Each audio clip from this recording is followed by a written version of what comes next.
بسم الله الرحمن الرحيم. الحمد لله رب العالمين والعاقبة للمتقين والصلاة والسلام على سيدنا محمد وعلى آله وأصحابه أجمعين. اما بعد. باب الاستغفار والتوبہ. استغفار اور توبہ سے متعلق پچھلے دروس میں کچھ ابتدائی باتیں ہو رہی تھیں. اب انشاءاللہ باقاعدہ اس موضوع سے متعلق مشکوٰۃ شریف کا چیپٹر توبہ اور استغفار سے متعلق شروع کیا جا رہا ہے. اللہ تبارک و تعالی ان آنے والی احادیث کو سمجھنا اور اس کے مطابق عمل کرنا ہم سب کے لیے آسان فرمائے. باب الاستغفار والتوبہ. الفصل الاول. عن ابی ہریرہ رضی اللہ تعالی عنہ قال قال رسول اللہ صلی اللہ علیہ وسلم واللہ انی لاستغفر اللہ واتوب الیہ فی اليوم اکثر من 70 مرۃ. حضرت سیدنا ابو ہریرہ رضی اللہ تعالیٰ عنہ سے مروی ہے، آپ صلی اللہ علیہ وسلم نے ارشاد فرمایا، اللہ کی قسم بے شک میں اللہ تعالیٰ سے استغفار کرتا ہوں اور اس سے رجوع کرتا ہوں توبہ کے ذریعے سے، فی الیومی دن کے اندر، اکثر من 70 مرتن 70 سے زائد مرتبہ. یعنی آپ صلی اللہ علیہ وسلم نے اس بات کو قسم کھا کر بیان فرمایا. حالانکہ آپ کو قسم کھانے کی ضرورت نہیں، آپ سے زیادہ سچی بات کس کی ہو سکتی ہے، لیکن اس حقیقت کو واضح کرنے کے لیے، اس کا یقین بٹھانے کے لیے کہ میں اللہ کا نبی ہو کر، نبیوں کا سردار ہو کر، بخشایا ہونے کے باوجود دن میں 70 مرتبہ سے زیادہ استغفار کرتا ہوں، تو اس سے معلوم ہوا کہ جب آپ صلی اللہ علیہ وسلم توبہ اور استغفار اتنی کثرت سے کرتے تھے تو ہم اور آپ صلی اللہ علیہ وسلم کا ہر امتی توبہ اور استغفار کرنے کے اعتبار سے کتنا زیادہ ضرورت مند ہے. پھر اس حدیث میں بطور خاص دونوں لفظ استعمال کیے گئے ہیں، لاستغفر اللہ واتوب الیہ، کہ میں اللہ تعالیٰ سے استغفار بھی کرتا ہوں اور اس سے توبہ بھی کرتا ہوں. وعن الاغر المزنی رضی اللہ تعالی عنہ قال قال رسول اللہ صلی اللہ علیہ وسلم. حضرت اغر مزنی رضی اللہ تعالیٰ عنہ سے مروی ہے کہ آپ صلی اللہ علیہ وسلم نے ارشاد فرمایا، انہ لَيُغَانُ عَلَى قَلْبِي وَإِنِّي لَأَسْتَغْفِرُ اللَّهَ فِي الْيَوْمِ 100 مرة. بے شک میرے دل پر بھی ایک پردہ سا آ جاتا ہے اور میں اس کے ازالے کے لیے اللہ تبارک و تعالی سے استغفار کرتا ہوں دن میں 100 مرة 100 مرتبہ. حضرات محدثین نے اس پہ کلام کیا ہے کہ دل میں وہ آپ صلی اللہ علیہ وسلم کے پردے کے آنے کا کیا مطلب ہے. اس کے بارے میں جو راجح بات ذکر کی گئی ہے وہ یہ کہ دل پہ پردہ آنے کا مطلب کہ نبی کریم صلی اللہ علیہ وسلم ہر وقت اللہ تبارک و تعالی کی رحمت کی تجلیات میں ڈوبے ہوئے ہوتے تھے، لیکن جب آپ صلی اللہ علیہ وسلم لوگوں سے ملتے جلتے تھے، لوگوں سے گھلتے ملتے تھے، لوگوں سے بات چیت کیا کرتے تھے، تو تجلیات، رحمت کی تجلیات سے نزول فرمانے کی وجہ سے اور لوگوں سے ملنے جلنے کی وجہ سے جو ایک دل پہ بعض اوقات پردہ سا آ جاتا تھا، وہ پردہ کوئی گناہوں کا پردہ نہیں تھا، اس لیے کہ آپ صلی اللہ علیہ وسلم اور تمام انبیاء علیہ السلام تو گناہوں سے مکمل طور پر معصوم پیدا کیے گئے ہیں. اس پردے کا مطلب کہ آپ صلی اللہ علیہ وسلم در حقیقت لوگوں سے ملنے جلنے کی وجہ سے جو ایک پردہ سا آ جایا کرتا تھا، آپ اس کے ازالے کے لیے بھی اللہ تبارک و تعالی سے دن میں 100 مرتبہ استغفار کیا کرتے تھے. تو جب مخلوق خدا سے ملنے کی وجہ سے آپ صلی اللہ علیہ وسلم 100 مرتبہ استغفار کیا کرتے تھے، تو وہ شخص کے جس کے دل پر گناہوں کی وجہ سے پردہ آتا ہو، وہ شخص جو گناہوں کی نحوست کی وجہ سے پردوں میں آ جاتا ہو، اس کے لیے دن میں کتنی مرتبہ استغفار کی ضرورت ہوگی. وعنہ قال قال رسول اللہ صلی اللہ علیہ وسلم یا ایھا الناس توبوا الی اللہ فانی اتوب الیہ فی اليوم 100 مرۃ. آپ صلی اللہ علیہ وسلم نے ارشاد فرمایا، اے لوگوں، اللہ تعالیٰ سے توبہ کیا کرو، میں بھی اللہ تعالیٰ سے توبہ کرتا ہوں دن میں 100 مرۃ 100 مرتبہ. رواہ مسلم. وعن ابی ذر رضی اللہ تعالی عنہ قال قال رسول اللہ صلی اللہ علیہ وسلم فیما یروی عن اللہ تبارک و تعالی. حضرت ابو ذر رضی اللہ تعالی عنہ آپ صلی اللہ علیہ وسلم کا ارشاد نقل فرماتے ہیں، فیما یروی عن اللہ تبارک و تعالی، جو آپ نے اللہ تبارک و تعالی سے نقل کیا. یعنی اس کا مطلب کہ آپ کا یہ ارشاد اللہ تبارک و تعالی سے مروی ہے، تو اس کا مطلب یہ ہوا کہ یہ حدیث قدسی ہے، کیونکہ نبی کریم صلی اللہ علیہ وسلم جب اللہ تبارک و تعالی سے کسی چیز کو نقل کریں تو اس کا مطلب یہ ہوتا ہے کہ وہ حدیث عام حدیث نہیں بلکہ حدیث قدسی ہے، کہ اللہ تعالیٰ کی بات اس میں ذکر کی جا رہی ہے.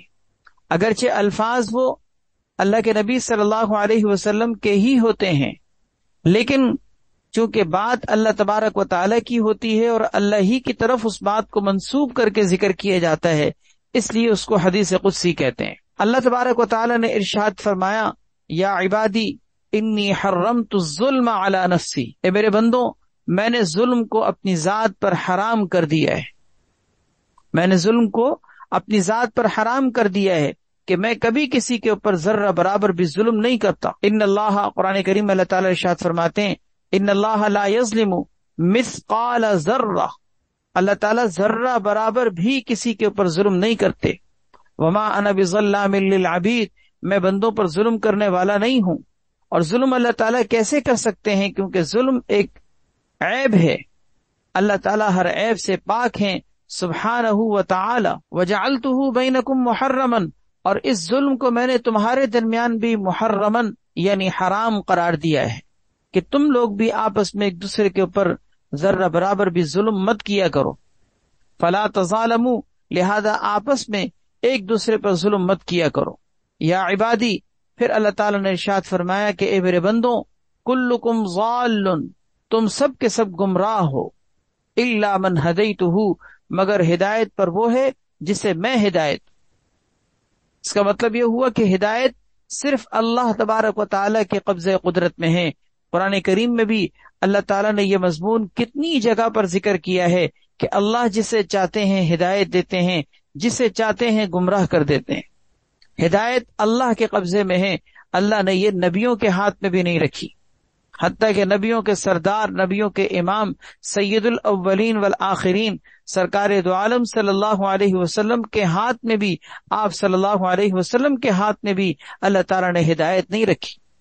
قرآن کریم میں اللہ تعالیٰ سورۃ القصص 20ویں پارے میں ارشاد فرماتے ہیں انک لا تہدی من احببت، اے نبی آپ جسے چاہیں، آپ جسے پسند کریں، آپ اسے ہدایت نہیں دے سکتے، ولیکن اللہ یہدی من یشاء، اللہ تعالیٰ جسے چاہتے ہیں ہدایت دیتے ہیں۔ تو کلکم ضال، تم سب کے سب گمراہ ہو مگر ہدایت پر وہ ہے جسے میں ہدایت۔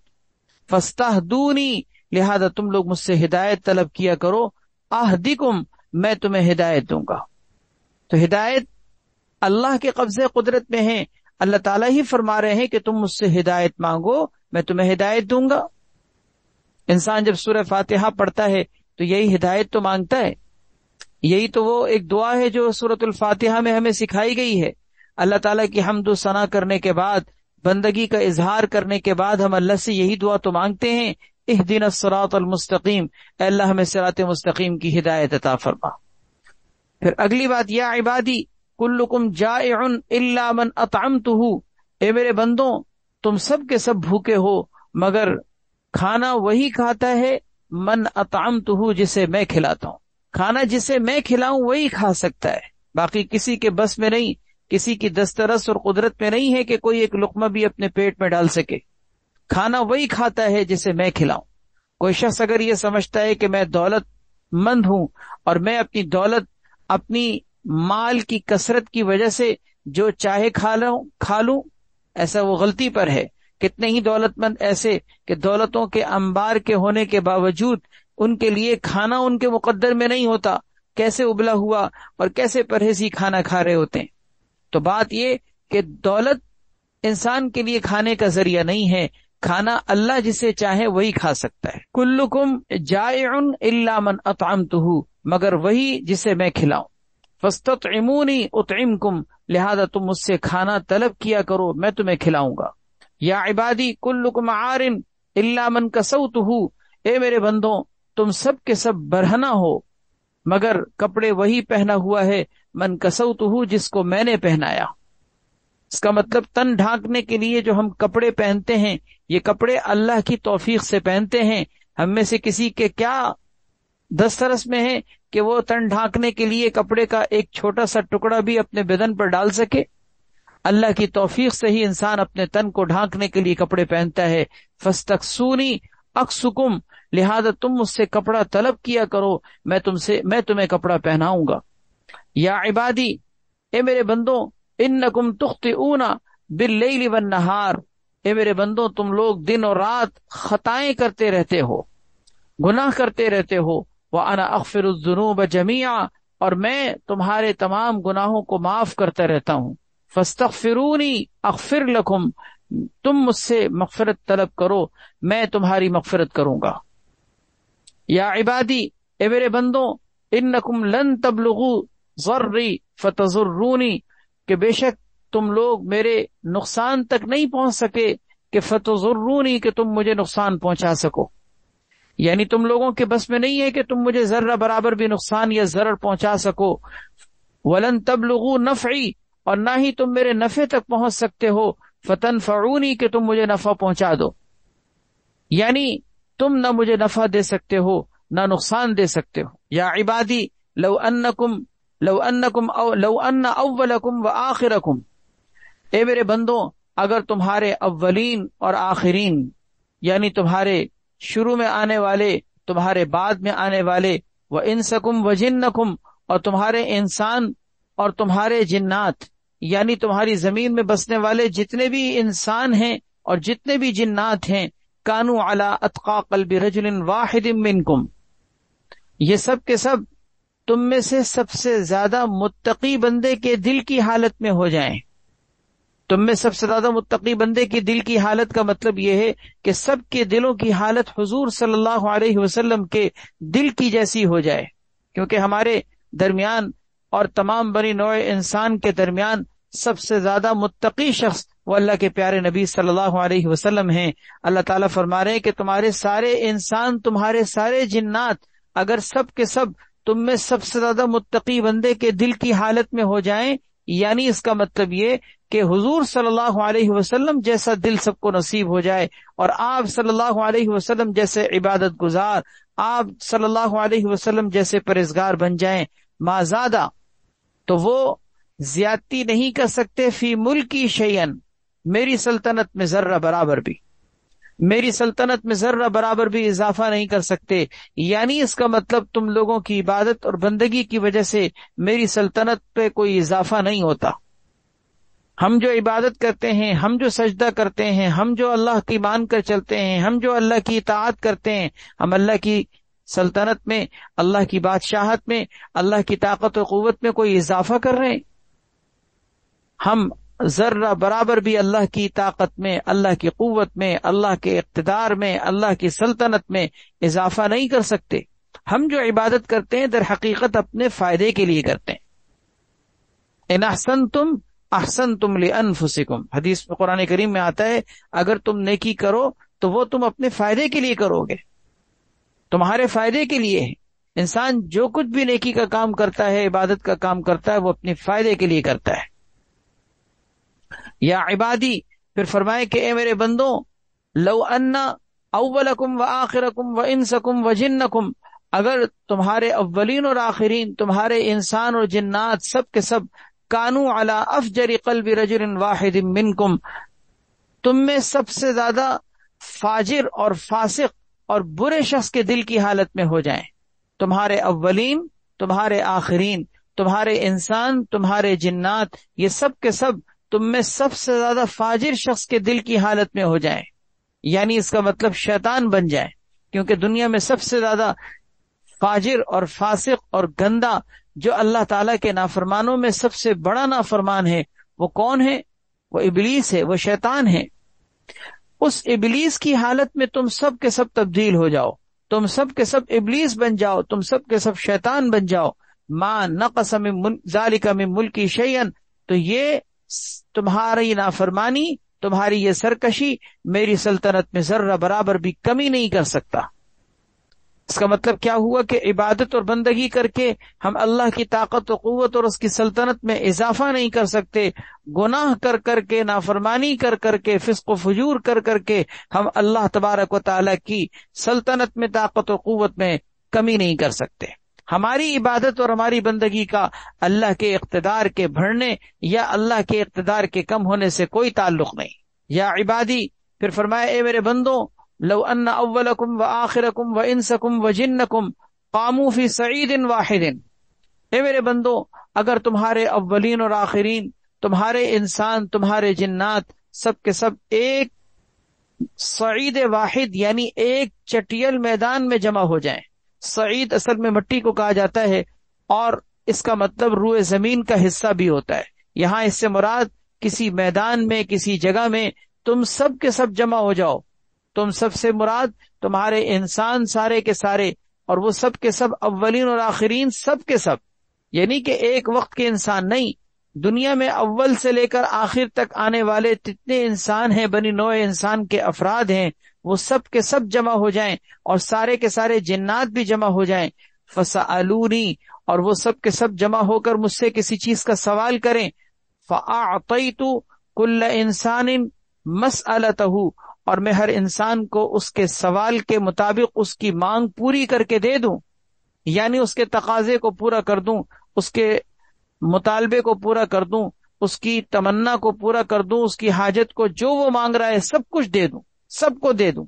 ما نقص ذلک من عندی، تو یہ میری سلطنت میں کمی نہیں کرے گا اس چیز میں جو میرے پاس موجود ہے. مما عندی، ان خزانوں میں جو میرے پاس موجود ہے، یہ کمی نہیں کر سکتا. الا کما، مگر اتنا ہی کہ جتنا کوئی مخیت کمی کرتا ہے، یعنی سوئی کمی کرتا ہے، اذا ادخل البحر، جبکہ اس کو سمندر میں داخل کیا جائے. سمندر میں کسی سوئی کو داخل کیا جائے تو جتنی کمی ہوتی ہے بس یوں سمجھو کہ اتنی ہی کمی ہوتی ہے. اور یہ بھی سمجھانے کے لیے کہا کہ سوئی کو پانی میں سمندر میں داخل کیا جائے تو جتنا سمندر کے پانی میں کمی ہوتی ہے بس یوں سمجھو کہ اتنی کمی ہوتی ہے. ایک سوئی کو پانی میں سمندر میں داخل کیا جائے، آپ سوچیں کہ اس سوئی کے ناکے میں کیا آئے گا، پانی کا کتنا حصہ آئے گا، اور اگر اس میں کوئی حصہ آ بھی گیا تو اس کا پانی کے ساتھ کیا جوڑ، کیا اس کے ساتھ مقابلہ، کہ سمندر کی وسعتوں اور سمندر کے پانی کی کثرتوں کے سامنے اس سوئی کے پانی کے ساتھ کیا حیثیت ہے کہ ہم اس کا تقابل پیش کر سکیں. فرمائے کہ جیسے اس کا اس کے ساتھ کوئی تقابل نہیں ہے، کوئی جوڑ نہیں ہے، کوئی مقابلہ نہیں ہے، ایسے ہی تم لوگوں کی مانگ پوری کرنے کے بعد تمہارا یہ مانگ پوری کرنا یہ میرے خزانوں میں کچھ بھی کمی نہیں کر سکتا. یا عبادی، پھر فرمائے کہ اے میرے بندوں، انما ہی اعمالکم احصیھا علیکم، اے میرے بندوں یہ تمہارے اعمال ہیں جو میں تمہارے لیے گن گن کر شمار کر کر کے رکھتا ہوں. ثم اوفیکم ایاھا، پھر میں تمہیں اس کا بدلہ بعد میں چکاؤں گا، اور پورا کا پورا بدلہ چکاؤں گا. یعنی یہ جو تم نے اعمال کیے ہیں، یہ تم نے عبادات کیے ہیں، جو تم اعمال کرتے ہو، یہ سب میں تمہارے لیے شمار کر کر کے رکھتا ہوں. احصیھا علیکم، تمہارے لیے سارے اعمال شمار کر کے رکھتا ہوں کہ کس نے کیا کیا عمل کیے ہیں. ثم اوفیکم ایاھا، پھر بعد میں تمہیں پورا اس کا پورا کا پورا بدلہ چکاؤں گا. پورا کا پورا بدلہ یعنی ایک ایک عمل کا بدلہ تمہیں چکا دیا جائے گا. فمن وجد خیرن، اب جس شخص نے اپنے اعمال نامے کے اندر کوئی خیر پائی، بھلائی پائی، نیکی پائی، اچھائی پائی، فلیحمد اللہ، اس کو چاہیے کہ اللہ تعالیٰ کی حمد و ثنا، اللہ تعالیٰ کا شکر ادا کرے. ومن وجد غیر ذالک، اور اگر اس نے اس کے علاوہ کچھ اور پایا، مثلا کوئی برائی پائی، کوئی گناہ پایا، کوئی کوتاہی پائی، اللہ کی نافرمانی پائی، فلا یلومن الا نفسہ، تو وہ کسی اور کو ملامت نہ کرے، کسی کو نہ کوسے بلکہ اپنے آپ کو کوسے. فلا یلومن، وہ ہرگز ملامت نہ کرے، وہ ہرگز نہ کوسے مگر اپنے آپ کو کوسے کہ اس نے اللہ کی نافرمانی کی، یہ اس کا قصور ہے. اللہ تعالیٰ کسی پر ظلم نہیں کرتے. ایسا نہیں ہے کہ تم نے کچھ نہ کیا ہو اور اللہ تمہارے نامہ عمل میں لکھ دے. تم نے کوئی گناہ نہ کیا ہو، اللہ تبارک و تعالیٰ نے تمہارے نامہ عمل میں لکھ دیا ہو. تم نے کوئی کوتاہی اور فسق و فجور والے اور کوئی اللہ کی نافرمانی والے کام نہ کیے ہوں اور اللہ نے تمہارے حق میں دوزخ لکھ دی ہو. ایسا کیسے ہو سکتا ہے؟ کیا اللہ تبارک و تعالیٰ تم پر ظلم کریں گے؟ فرمایا کہ اگر کوئی اس سے ہٹ کر کوئی اور چیز پاتا ہے، فلا یلومن الا نفسہ، اس کو چاہیے کہ وہ اپنے آپ کو ہی کوسے کہ اس نے اپنے آپ کو خود نقصان پہنچایا ہے. بڑی پیاری یہ حدیث ہے، حدیث قدسی، جس میں اللہ تبارک و تعالیٰ اپنے بندوں کو یا عبادی یا عبادی یا عبادی کہہ کر پکار رہے ہیں، اور کس طرح سے اللہ تبارک و تعالیٰ اپنی طاقت اور قوت کا اظہار فرما رہے ہیں اور بندے کے محتاج ہونے کا تذکرہ کر رہے ہیں.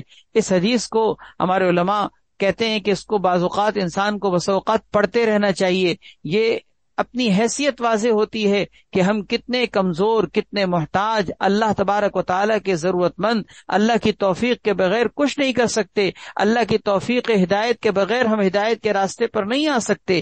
جو ہمارا کھانا ہے، جو ہمارا پینا ہے، جو ہماری لباس و پوشاک کی چیزیں ہیں، وہ سب اللہ کی دی ہوئی توفیق ہے۔ اللہ توفیق نہ دے، ہم ایک لمحے کے لیے بھی کوئی بھی نعمت حاصل نہیں کر سکتے جن نعمتوں میں ہم ڈوبے ہوئے ہیں۔ اگلی حدیث وہ مشہور واقعہ آپ نے سنا ہوگا، 100 افراد کو جس نے قتل کیا تھا، اور پھر اس کے بعد پھر اللہ تبارک و تعالیٰ نے اس کی کس طرح سے توبہ کو قبول کیا تھا، اور کیسے اس کے لیے اللہ رب العزت نے خوش نصیبی مقدر کی تھی۔ اللہ کی رحمت کا کیا انداز اس واقعے سے پتہ چلتا ہے۔ حضرت ابو سعید خدری رضی اللہ تعالیٰ عنہ سے مروی ہے کہ آپ صلی اللہ علیہ وسلم نے ارشاد فرمایا، کان فی بنی اسرائیل رجل قتل 99 انسانا، بنی اسرائیل کے اندر ایک شخص تھا جس نے 99 قتل کیے تھے۔ 99 99 کو کہا جاتا ہے، یعنی ایک کم 100 اس نے قتل کیے تھے۔ ثم خرج یسأل، پھر وہ نکلا سوال کرنے کے لیے، پوچھنے کے لیے، یعنی یہ بات پوچھنے کے لیے کہ میری توبہ قبول ہوگی کہ نہیں ہوگی، اتنے بڑے میں نے گناہ کیے ہیں، اپنے ہاتھوں کو اتنے لوگوں کے خون سے رنگا ہے، اب بھی کیا میری توبہ قبول ہو سکتی ہے؟ فأتى راہبا، چنانچہ وہ نکلا ایک راہب کے پاس آیا اور آ کر اس سے سوال کیا کہ الہ توبۃ، کیا اس کی توبہ قبول ہوگی؟ قال، راہب ناسمجھ تھا، اس نے ناسمجھی میں یہ بات کہہ دی، لا، کہ نہیں نہیں، تمہاری توبہ کہاں قبول ہوگی، تم نے تو اتنے قتل سے اپنے ہاتھوں کو رنگا ہے، اب تو تمہاری توبہ قبول ہونے کی کوئی صورت ممکن نہیں ہے۔ فقتلہ، اس نے اس 99 کے بعد اس 100 کے عدد کو مکمل کرنے کے لیے اس شخص کو بھی قتل کر ڈالا۔ کہاں 99 کے بعد ایک اور شخص راہب کو بھی اس نے قتل کر دیا۔ وجعل یسأل، پھر نکلا پوچھنے کے لیے، سوال کرنے کے لیے۔ فقال له رجل، کسی شخص نے اس کو بتایا، ائت قریۃ کذا و کذا، فلاں فلاں بستی میں جاؤ، یعنی نام لیا اور بتایا، اس کا پتہ بتایا کہ فلاں فلاں بستی میں جاؤ، تم وہاں جاؤ گے، وہ نیکوکاروں کی بستی ہے، وہاں جاؤ گے، ان لوگوں کے ساتھ اٹھو بیٹھو گے تو وہ نیک لوگوں کی بستی میں پہنچ کر انشاءاللہ تمہاری مغفرت ہو جائے گی، اور تمہارے لیے مغفرت کا وہاں پر کوئی نہ کوئی ذریعہ بن جائے گا۔ لوگوں نے اس کی رہنمائی کی۔ فأدرکہ الموت، اسے راستے میں جب وہ جا رہا تھا تو موت آ گئی۔ ادرکہ الموت، موت نے آ کر اس کو پکڑ لیا، موت اس کو راستے میں آ گئی۔ فناء بصدرہ نحوہا، تو وہ جب مر رہا تھا اور مرتے مرتے وہ گر رہا تھا، تو مرتے ہوئے اس نے اپنے سینے کو اس بستی کی طرف اور آگے کیا، مشقت کے ساتھ، جیسے گر رہا ہو اور کسی چیز کو پکڑنے کی کوشش کر رہا ہو نا، جیسے ایک آدمی گر جائے اور اس کے ہاتھ میں کوئی چیز نہ آ رہی ہو تو اپنے سینے کو کیسے گھسیٹ کر آگے کی طرف بڑھنے کی کوشش کرتا ہے، تو اس طرح سے وہ اس بستی کی طرف جاتے ہوئے گرا، موت کے آنے کی وجہ سے گرا، اور گرتے ہوئے اس نے اس بستی کی طرف اپنے آپ کو، اپنے سینے کو اور زیادہ اس طرف دھکیلا۔ فاختصمت فیہ ملائکۃ الرحمۃ و ملائکۃ العذاب، جو فرشتے لینے کے لیے آئے تھے ان میں رحمت اور عذاب کے فرشتوں کے درمیان مخاصمہ ہو گیا۔ مخاصمہ کا مطلب ہوتا ہے جھگڑا، لیکن یہاں جھگڑا مراد نہیں بلکہ مکالمہ مراد ہے، گفتگو مراد ہے۔ رحمت اور عذاب کے فرشتوں کے درمیان مخاصمہ ہو گیا۔ رحمت کے فرشتوں کا کہنا یہ تھا کہ یہ نیکوکار ہے، نیکوکاروں کی بستی کی طرف جا رہا تھا، لہذا ہم اس کی روح کو لے جانے کے ہم ذمہ دار ہیں، کیونکہ ہم رحمت کے فرشتے، نیک لوگوں کی جان نکالنے والے فرشتے ہیں۔ یہ نیک بندہ تھا کیونکہ نیکوکاروں کی طرف جا رہا تھا، لہذا ہم اس کی روح لے کے جائیں گے۔ وملائکۃ العذاب، یعنی عذاب کے فرشتوں کا کہنا یہ تھا کہ ہم اس کی روح لے کے جائیں گے، اس لیے کہ یہ اتنا بڑا پاپی، اتنا بڑا گناہگار، اتنا قتل کرنے والا، اور رہا یہ کہ یہ توبہ کی طرف جا رہا تھا لیکن ابھی پہنچا تو نہیں ہے، ابھی تک اس بستی کی طرف راستے میں تھا، یہ اس بستی میں پہنچا تو نہیں ہے، لہذا ہم اس کے عذاب کے فرشتے اس کی روح کو لے کے نہیں جائیں گے۔ ان کا آپس میں مخاصمہ ہو گیا۔ فأوحى اللہ الی ہذہ، اللہ تبارک و تعالیٰ نے وحی بھیجی، یعنی اللہ تعالیٰ نے حکم دیا، الی ہذہ، اس بستی کی طرف جس بستی کی طرف یہ جا رہا تھا، ان تقربی والی ہذہ ان تباعدی، اس بستی کی طرف حکم بھیجا کہ تقربی کہ تم قریب آ جاؤ، یعنی تم اپنے فاصلوں کو اس شخص کے قریب کر دو۔ زمین اللہ کے حکم سے سمٹ آئی اس طرف، وَإِلَىٰ هَٰذِهِ، اور اس زمین کی طرف اللہ تبارک و تعالی نے جس بستی کی سے وہ آ رہا تھا، یعنی گناہگاروں کی بستی سے آ رہا تھا، اس بستی کی طرف اللہ تعالی نے حکم بھیجا کہ ان تباعدی کہ تم دور ہو جاؤ۔ یعنی اس کا مطلب آپ یوں سمجھیے کہ یہ شخص دو بستیوں کے درمیان تھا نا، ایک تو وہ گناہگاروں کی بستی سے نکل کر نیکوکاروں کی بستی کی طرف آ رہا تھا، تو درمیان میں اس کا انتقال ہوا، اس طرح کہ جس بستی سے نکل کر آیا تھا اس بستی اور اس بستی کے درمیان فاصلہ تھوڑا تھا، اور جس بستی کی طرف یہ جا رہا تھا اس بستی کے ساتھ اس کا فاصلہ زیادہ تھا، لیکن اللہ تعالیٰ نے چونکہ رحمت اس کے اوپر کرنی تھی، اللہ تعالیٰ نے اپنی مغفرت کے خزانے اسے نصیب کرنے تھے، تو اللہ تعالیٰ نے جس بستی سے یہ آ رہا تھا اس کو حکم دیا کہ تم دور ہو جاؤ، اپنے فاصلوں کو بڑھا دو، اور جس بستی کی طرف یہ جا رہا تھا یعنی نیکوکاروں کی بستی کی طرف، اس بستی کو اللہ تعالیٰ نے کہا کہ تم قریب آ جاؤ، اپنے فاصلوں کو کم کر لو۔ اب معاملہ گویا کہ بالکل برعکس ہو گیا۔ پہلے معاملہ یہ تھا کہ یہ فاصلہ جس بستی سے آ رہا تھا اس کا فاصلہ تھوڑا تھا، اور جس بستی کی طرف جا رہا تھا اس کا فاصلہ زیادہ تھا، لیکن جب اللہ تعالیٰ نے حکم دیا تو ظاہر ہے کہ اب معاملہ برعکس ہو گیا، کہ جہاں سے یہ آ رہا تھا اس کے فاصلے بڑھ گئے، اور جہاں یہ جا رہا تھا اس کے فاصلے کم ہو گئے۔ یہ اللہ تعالیٰ کی رحمت کا ایک انداز ہے۔ اللہ تعالیٰ اپنی بندے کو رحمت سے نوازنا چاہتے تھے، لہذا اللہ تعالیٰ نے یہ دونوں طرح کی بستیوں کو حکم دیا، قریب آنے اور دور ہو جانے کے اعتبار سے۔ اس کے بعد پھر اللہ تبارک و تعالیٰ نے فرمایا، فرشتوں سے کہا کہ ایسا کرو کہ تم لوگ ان دونوں بستیوں کے فاصلوں کی پیمائش کرو۔ قیسو، قاس یقیسو، اس کے معنی پیمائش کرنے کے، ناپنے کے آتے ہیں۔ قیسو ما بینہما، ان دونوں بستیوں کے درمیان کے فاصلوں کو تم لوگ ناپ لو۔ یعنی اس کا مطلب کیا کہ دیکھ لو کہ جس بستی سے یہ آ رہا تھا اس کا فاصلہ کم ہے، یا جس بستی کی طرف جا رہا تھا اس کا فاصلہ کم ہے، پیمائش کرو۔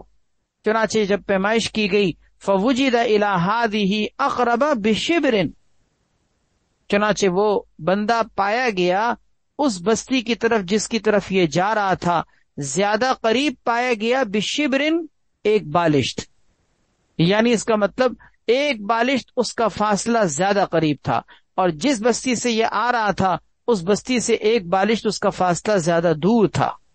فغفر لہ، اللہ تبارک و تعالیٰ کی طرف سے اس کی مغفرت کر دی گئی۔ یہ اللہ تعالیٰ کی رحمت کا کیا انداز ہے، آپ سوچئے ذرا کہ ابھی تک وہ اس بستی میں پہنچا نہیں، لیکن چونکہ توبہ کا راستہ اس نے شروع کر دیا تھا، توبہ کا سفر شروع کر دیا تھا، اس توبہ کے سفر کے دوران اللہ تعالیٰ نے اس کی موت واقع ہونے کی صورت میں اس کی توبہ کو قبول کر لیا۔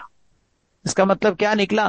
حضرات محدثین فرماتے ہیں کہ توبہ کا سفر انسان کی توبہ کے لیے قبول ہونے کا ذریعہ بن جاتا ہے، چاہے اس نے توبہ نہ بھی کی ہو، لیکن اگر وہ توبہ کے راستے پر چل چکا ہے تو وہ توبہ کا راستہ اللہ کے نزدیک توبہ کی حیثیت سے مقبول ہو جاتا ہے۔ اسی بات کو سامنے رکھتے ہوئے علماء نے یہ مسئلہ ذکر کیا ہے کہ اگر کوئی زندگی کے اندر گناہ آپ سے ایسے ہو گئے ہیں کہ جن کا بدلہ چکانے کے لیے آپ نے کوششیں شروع کر دیں، اگرچہ آپ اس کو فی الحال چکا نہ سکے، آپ ان بدلوں کو پورا نہ کر سکے، لیکن آپ نے کم سے کم چکانا شروع تو کر دیا، آپ توبہ کے ٹریک پر آ تو گئے، آپ اس راستے کے راہی بن تو گئے، بس اب اگر آپ منزل پر نہ پہنچ سکے، آپ اس توبہ کے راستے پر چلتے ہوئے راستے میں انتقال کر گئے، بدلے سارے نہ چکا سکے، تب بھی آپ توبہ کرنے والوں کے اندر شمار کر لیے جائیں گے اور اللہ آپ کی توبہ کو قبول کر لے گا۔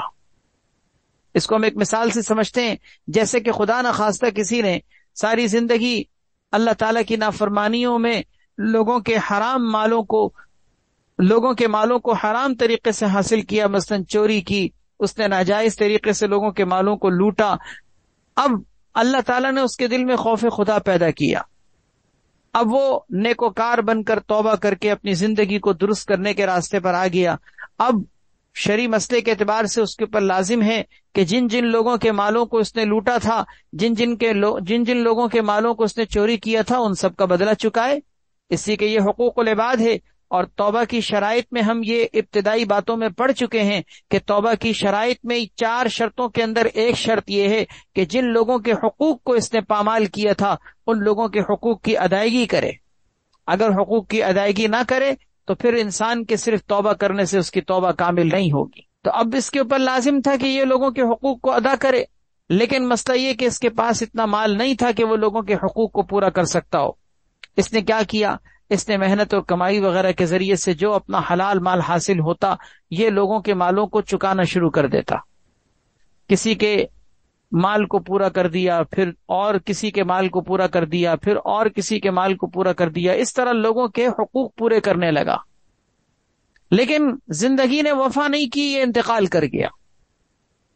مثال کے طور پر اگر 10 افراد کو اس نے پیسے دینے تھے، کسی کو 10,000 دینے تھے، کسی کو 20,000 دینے تھے، کسی کو 1,000 دینے تھے، وغیرہ وغیرہ، اس طرح لوگوں کی فہرستیں تھیں.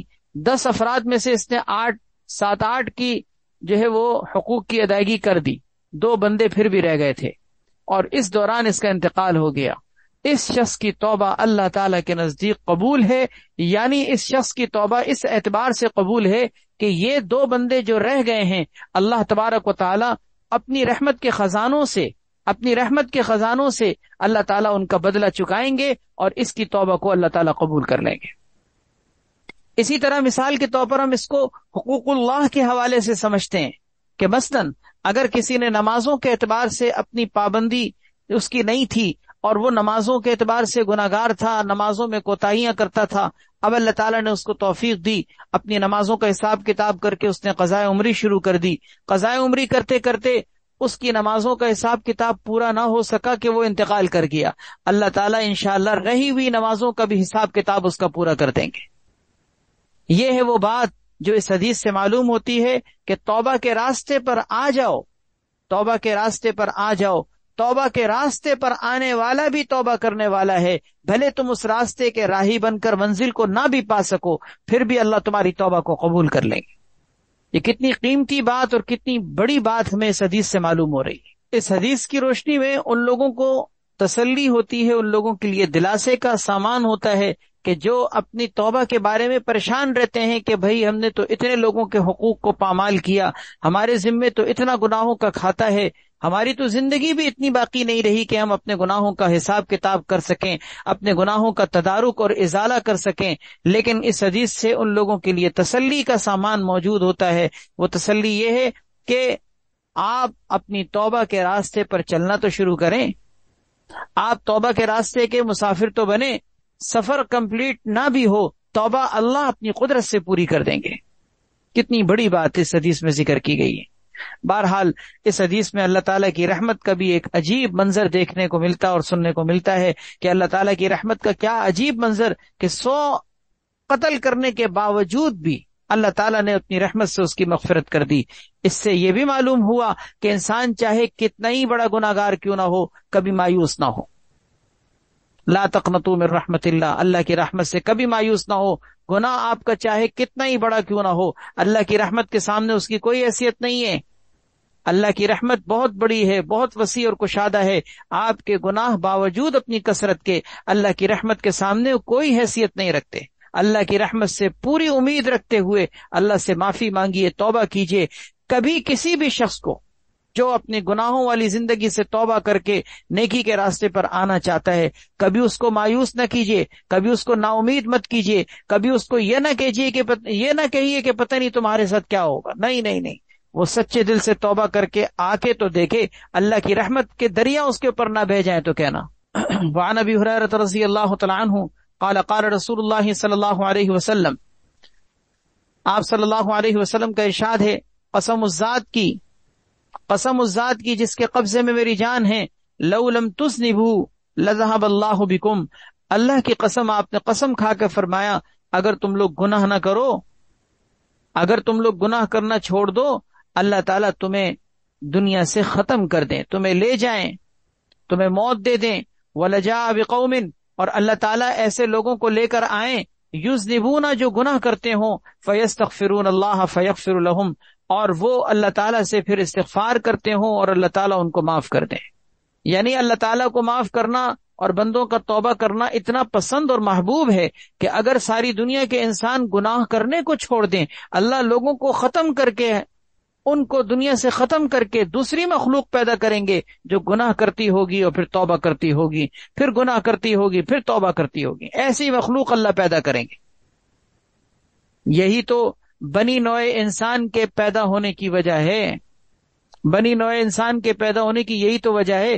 آپ نے قرآن کریم کی وہ آیت سنی ہوگی جس میں اللہ تعالیٰ نے فرشتوں سے جب کہا تھا نا کہ میں زمین میں ایک مخلوق پیدا کرنے والا ہوں، انی جاعل فی الارض خلیفہ، جو میرا خلیفہ ہوگی، تو فرشتوں نے یہ کہا تھا اتجعل فیہا من یفسد فیہا، کیا زمین میں فساد مچانے والوں کو آپ پیدا کریں گے جو زمین میں خون بہائیں گے؟ وَنَحْنُ نُسَبِّحُ بِحَمْدِكَ وَنُقَدِّسُ لَكَ، ہم تو آپ کی تسبیح اور تقدیس کرتے ہیں، آپ کی حمد و ثنا بیان کرتے ہیں، تو جب ہم عبادت کر رہے ہیں تو کافی ہے۔ اللہ تعالیٰ نے فرمایا نہیں، انی اعلم ما لا تعلمون، میں وہ چیزیں جانتا ہوں جو تم نہیں جانتے، میں وہ چیزیں جانتا ہوں جو تم نہیں جانتے۔ کیا مطلب؟ یہ وہی حقیقت ہے جو اس حدیث کے اندر ذکر کی جا رہی ہے کہ میں زمین میں ایک ایسی مخلوق پیدا کر رہا ہوں کہ جس کے اندر گناہ کا مادہ بھی میں رکھوں گا، نیکیوں کا بھی مادہ رکھوں گا، میں گناہ کی طرف ان کی طبیعتوں کا میلان بھی رکھوں گا۔ وہ گناہ کریں گے، پھر روئیں گے، توبہ کریں گے، مجھ سے معافی مانگیں گے۔ اس کام کے لیے اللہ رب العزت نے اس مخلوق کو پیدا کیا ہے۔ فرشتے باوجود اس کے کہ وہ اللہ تبارک و تعالیٰ کی عبادت کرنے والے، بندگی کرنے والے، ہر وقت اللہ کی حمد و ثنا کرنے والے، اللہ رب العزت کی اطاعت اور فرمانبرداری میں ایک پلک جھپکنے کے برابر بھی جو نافرمانی نہیں کرتے، لیکن اس کے باوجود اللہ تعالیٰ نے ان کے اندر گناہ کا مادہ نہیں رکھا، گناہ کی طرف ان کی طبیعتوں کا میلان نہیں رکھا۔ یہ انسان کا شرف ہے کہ اللہ نے اس کو اشرف المخلوقات بنایا، اس کے اندر دونوں طرح کی چیزیں رکھیں، اس کے اندر منفی طاقتیں بھی رکھیں، اس کے اندر مثبت طاقتیں بھی رکھیں، اس کے اندر گناہ کی طرف میلان بھی رکھا، اس کے اندر نیکی کا شوق اور جذبہ بھی رکھا۔ اب امتحان میں اس کو رکھا ہے، اللہ تعالیٰ نے اس کو دنیا کے اندر امتحان گاہ میں بھیجا کہ اپنے دونوں طرح کے جذبات میں تم آزمائش میں ہو کہ کس طرح کے جذبوں کو فوقیت دیتے ہو۔ ہدیناہ النجدین، ہم نے دونوں طرح کی رہنمائی، دونوں طرح کے راستوں کی رہنمائی کی ہے۔ فَأَلْهَمَهَا فُجُورَهَا وَتَقْوَاهَا، ہم نے فجور اور تقوی، نیکی اور تقوی دونوں طرح کے راستے، نیکی اور بدی دونوں طرح کے راستے انسان کے لیے رکھے ہیں۔ اب کامیاب وہ ہے قد افلح من زکاها۔ تو یہ حقیقت ہے انسان کی پیدائش کی کہ انسان کی طبیعتوں میں گناہ کا میلان رکھا ہے۔ جب انسان گناہ کر بیٹھتا ہے پھر روتا دھوتا اللہ کے پاس آتا ہے، اللہ سے معافی مانگتا ہے۔ اللہ کو اپنے بندے کی یہ ادا اتنی محبوب ہے، اتنی محبوب ہے کہ آپ صلی اللہ علیہ وسلم فرما رہے ہیں کہ اگر تم گناہ کرنا چھوڑ دو تو تم کو اللہ دنیا سے ختم ہی کر دے گا۔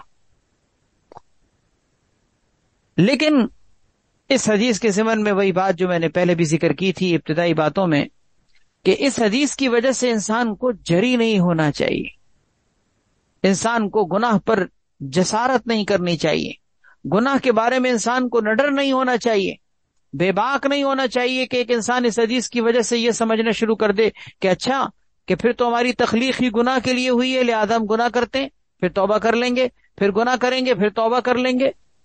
نہیں نہیں نہیں، یہ تو اللہ کی رحمت کا ایک انداز ہے۔ اللہ نے اپنی رحمت کا اس کے اندر اظہار کیا ہے کہ مجھے میرے بندو تمہاری توبہ اتنی پسند ہے کہ تم اگر گناہ کرنا چھوڑ دو تو میں تم لوگوں کو ہی ختم کر دوں گا۔ یہ اللہ کی رحمت کا اظہار ہے، یہ اللہ کے معافی کی رحمت کا اظہار ہے کہ اللہ اپنی رحمت سے اپنے بندوں کو کتنا معاف کرنے والے ہیں کہ اللہ کو معاف کرنا پسند ہے۔ حدیث میں ہم پڑھ چکے ہیں کہ حضرت داؤد علیہ السلام نے حضرت داؤد علیہ السلام کی طرف اللہ تعالیٰ نے وحی بھیجی تھی کہ مجھے گناہ گاروں کا آہ آہ کرنا، گریہ و زاری کرنا صدیقین کی آوازوں سے زیادہ محبوب اور پسند ہے۔ اس لیے گریہ و زاری کو کم نہ سمجھیں، اللہ کے سامنے رونے گڑگڑانے کو کم نہ سمجھیں، ان آنسوؤں کی قدر کریں۔ ہمارے اکابر کا تو، سلف صالحین کا تو مزاج یہ تھا کہ وہ جب توبہ کرتے تھے، استغفار کرتے تھے، اللہ کے سامنے آنسو بہاتے تھے تو نکلے ہوئے آنسوؤں کی ایسی قدر کرتے تھے کہ ان آنسوؤں کو اپنے چہروں پہ ملتے تھے۔ وہ کہتے تھے کہ یہ آنسو بڑے قیمتی ہیں، یہ آنسو بڑے قیمتی ہیں۔ ان آنسوؤں کو اپنے چہروں پر مل لیا کرتے تھے اور کہتے تھے کہ اس آنسوؤں کے لگنے کی جگہ پر جہنم کی آگ حرام ہے. اللہ نے ان آنسوؤں کی اتنی قدر کی ہے. اس لیے بہرحال توبہ کو کم نہ سمجھیں، اللہ کے سامنے رونے گڑگڑانے کو کم نہ سمجھیں. نہ بھی رونا آئے مصنوعی طور پر اللہ کے سامنے رونے کی شکل بنایا کریں. لوگ ڈرامائی انداز میں فنکاری کرتے ہوئے کیسے روتے ہیں، کیسے مصنوعی طور پر ڈرامہ کرتے ہوئے کس طریقے سے رو رہے ہوتے ہیں، آنسو بہا رہے ہوتے ہیں. فنکاری میں جب وہ رو سکتے ہیں تو کیا ہم اللہ کے سامنے نہیں رو سکتے؟ اللہ کے سامنے کیا ہم اس مصنوعی انداز میں، ڈرامائی انداز میں نہیں رو سکتے؟ رو سکتے ہیں. رونے کی کوشش تو کیجئے، رونے کی کوشش تو کیجئے. رونے کے انداز میں اللہ کے سامنے اپنا چہرہ بنائیے، اور آپ آج مصنوعی طور پر رونے کی کوشش کریں گے، اللہ تعالیٰ آپ کی اس مصنوعی کوشش کو حقیقت کی شکل بنا دیں گے. اور ہم نے دیکھا ہے کہ ایک انسان اگر مصنوعی طور پر رونے کی کوشش کرتا ہے، اللہ تعالیٰ اس کی آنکھوں کو بھی جو خشک ہو جاتی ہیں دل کی سختی کی وجہ سے، اللہ تعالیٰ اس کے مصنوعی طور پر کوشش کرنے کی وجہ سے اس کی آنکھوں کو تر کر دیتے ہیں. آپ کر کے دیکھ لیجئے، یہ تجربے کی بات ہے. مصنوعی طور پر رونے کی کوشش کر کے دیکھیے، اللہ آپ کی خشک آنکھوں کی زمین کو اللہ زرخیز بنا دیں گے. دل کی سختی کو اللہ نرمی کے اندر تبدیل کر دیں گے. وہ اللہ ہر چیز پر قادر ہے. کوشش تو کریں. اور میں آپ کو بتاؤں، حقیقت یہ ہے کہ اللہ کے سامنے رونے میں جو مزہ ہے نا، وہ کسی کے ہنسنے میں بھی، وہ خوشیوں میں بھی وہ مزہ نہیں مل سکتا. اللہ کی عزت اور جلال کی قسم، اللہ کے سامنے رونے میں وہ لذت ہے کہ جو لوگوں کی قہقہوں میں بھی وہ مزہ نہیں ہے.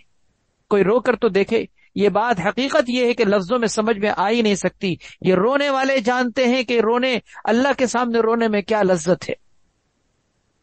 ابراہیم بن ادھم غالباً رحمہ اللہ ایک بزرگ تھے، فرماتے تھے کہ اگر ان دنیا کے بادشاہوں کو ہمارے دل کے سکون کا اگر پتہ چل جائے، یہ اپنی سلطنتوں کو قربان کر کے اس سکون کو پانے کے لیے ہم پر لشکر لے کر فوج کشی شروع کر دیں.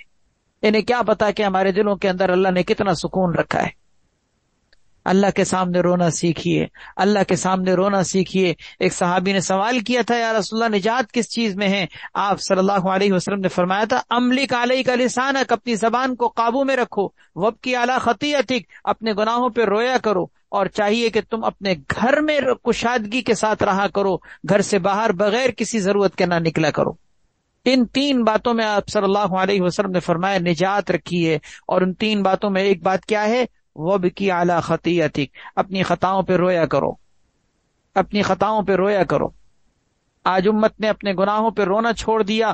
اللہ نے دنیا کے اندر دوسری چیزوں پہ رونے کے لیے ہمیں ڈال دیا کہ ہم آج کوئی پیسے پہ رو رہا ہے، کوئی گھر پہ رو رہا ہے، کوئی گاڑیوں پہ رو رہا ہے، کوئی رشتوں پہ رو رہا ہے، کوئی خاندان کے جھگڑوں پہ رو رہا ہے. کیسے کیسی الجھنیں اور کیسے کیسے مسائل کے اندر ہم مبتلا ہو گئے، اس لیے کہ ہم نے اللہ کے سامنے رونا چھوڑ دیا. اللہ کے سامنے رونا شروع کیجئے، اللہ کے سامنے رو کر دیکھیے تو صحیح اللہ رب العزت کس قدر اعلیٰ قسم کا جو ہے وہ سکون عطا فرمائیں گے. اللہ ہم سب کو اپنے سامنے گریہ وزاری کرنے والے بندوں میں شامل فرما دے. ایک صحابی کو نبی کریم صلی اللہ علیہ وسلم دفنا رہے تھے. دفناتے ہوئے جب آپ ان کو قبر میں اتار رہے تھے تو آپ نے فرمایا، اللہ تعالیٰ تم پر رحمت فرمائے، اللہ تعالیٰ کا تم پر رحم ہو، تم بڑے کثرت سے قرآن کریم پڑھنے والے اور آہ آہ کرنے والے تھے. کیا عجیب جملہ ہے. فرمائے کہ تم پر اللہ رحم فرمائے، اللہ کی رحمت ہو تم پر کہ تم بڑے قرآن پڑھنے والے، قرآن کی بڑی کثرت سے تلاوت کرنے والے، اور بڑے آہ آہ کرنے والے. یعنی کیا مطلب؟ تم بڑے رونے والے تھے، اللہ کے سامنے گریہ وزاری کرنے والے تھے. اللہم اجعلنی اواہا تلاء للقرآن الکریم. اس حدیث سے ماخوذ کر کے یہ دعا مانگی جاتی ہے، اور یہ مانگا کریں. اپنے لیے گریہ وزاری کی دعا مانگنے کے لیے میں حدیث سے آپ کے سامنے یہ دعا ذکر کر رہا ہوں. حدیث سے ماخوذ یہ دعا، اس کو مانگا کریں. اللہم اجعلنی اواہا تلاء للقرآن الکریم. اللہ مجھے خوب آہ آہ کرنے والا اور خوب قرآن کریم کا پڑھنے والا بنا دے. آہ آہ کرنے کا مطلب کوئی غم کی وجہ سے نہیں، دنیا کے غموں اور تکلیفوں کی وجہ سے نہیں. آہ آہ کرنے کا مطلب ہے اللہ تعالیٰ کے سامنے اس کی محبت میں رونے والا، اپنے گناہوں پہ شرمندگی اور ندامت کے ساتھ رونے والا، اللہ کی محبت میں تڑپنے والا، ایسا اللہ ہم سب کو بنا دے. اس کو کہتے ہیں اواہ. اواہ یعنی آہ آہ کرنے والا. قرآن کریم میں حضرت ابراہیم خلیل اللہ علیہ الصلوۃ والسلام کا تذکرہ کرتے ہوئے فرمایا گیا ہے ان ابراہیم لأواہ حلیم. ابراہیم علیہ الصلوۃ والسلام بے شک بڑے آہ آہ کرنے والے تھے، بڑے آہ آہ کرنے والے. اللہ اکبر. رواہ مسلم.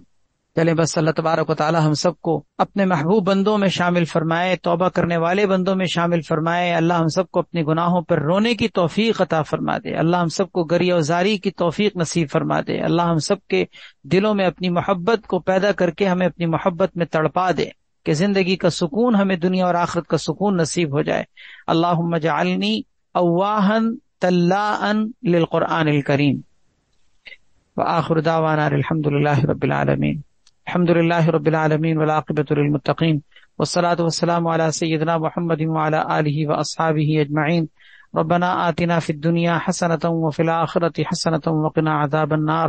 رب اغفر وارحم وانت خیر الراحمین. رب اغفر لی وتب علی انک انت التواب الغفور. یا ارحم الراحمین، ہم کمزور و ضعیف، گناہ گار و خطا کار، سیاہ کار، تیری رحمتوں کے متلاشی، تیری رحمتوں کے ضرورت مند ہیں. اللہ اپنے فضل و کرم سے ہم سب کے اگلے پچھلے ظاہری باطنی صغیرہ کبیرہ ہر طرح کے گناہ معاف فرما. یا اللہ ہم نے آج تک زندگی میں جتنے بھی گناہ کیے جان بوجھ کر یا بھولے سے، اللہ اپنے فضل و کرم سے تمام گناہوں کو معاف فرما. ہمیں اپنی کثرت سے توبہ کرنے والے بندوں اور بندیوں میں شامل فرما. ہمارے دلوں کی حالت کو بدل دے، پلٹ دے. ہمارے دل میں اپنی محبت پیدا فرما. دنیا کے حرص و طمع اور لالچ ہمارے دلوں سے کھرچ کھرچ کے نکال دے. اللہ دنیا کی محبت اور حرص و لالچ ہمارے دلوں سے کھرچ کھرچ کے نکال دے، اور اس دل میں یا اللہ اپنی محبت پیدا فرما. ہمارے دل کی زمین کو زرخیز بنا، دل کی قساوت اور سختی کو دور فرما. دل کے اندر رقت اور نرمی پیدا فرما. ہماری آنکھیں خشک ہیں، رونا نہیں آتا. اللہ تو اپنے فضل و کرم سے ہماری آنکھوں کو تر کر دے. اپنی محبت میں، اپنے گناہوں کی شرمندگی اور ندامت میں ہماری آنکھوں کو رونا اور یا اللہ تر ہونا نصیب فرما دے. یا اللہ ہمیں وہ آنسو توبہ کے نصیب فرما دے جو تجھے محبوب اور پسند ہیں، جو تیرے پیارے اور محبوب بندوں کا طریقہ ہے. اللہ ہمیں وہ توبہ کے آنسو نصیب فرما دے. وہ ہمیں شرمندگی اور ندامت کا احساس نصیب فرما دے. ہمیں اجتماعی اور اپنی انفرادی تمام گناہوں پہ شرمندگی اور ندامت کے ساتھ سچی توبہ کرنے کی توفیق عطا فرما دے. ہماری اس مجلس کو اپنی بارگاہ میں قبول فرما. اس میں تمام شرکت کرنے والوں کو دنیا اور آخرت کی ساری خیریں عطا فرما، برکتیں عطا فرما. سب کو ہدایت کا اعلیٰ درجہ نصیب فرما. سب کی تمام نیک جائز تمناؤں میں کامیابی نصیب فرما. سب کی تمام پریشانیوں کو دور فرما، بیماریوں کو دور فرما، مصائب و مسائل کو حل فرما، ہر طرح کی تکلیفوں کو دور فرما. یا اللہ ہم سب کو اپنے محبوب بندوں اور بندیوں میں شامل فرما. سبحان ربک رب العزت عما یصفون وسلام علی المرسلین والحمد للہ رب العالمین. آمین آمین آمین یا رب العالمین برحمتک یا ارحم الراحمین.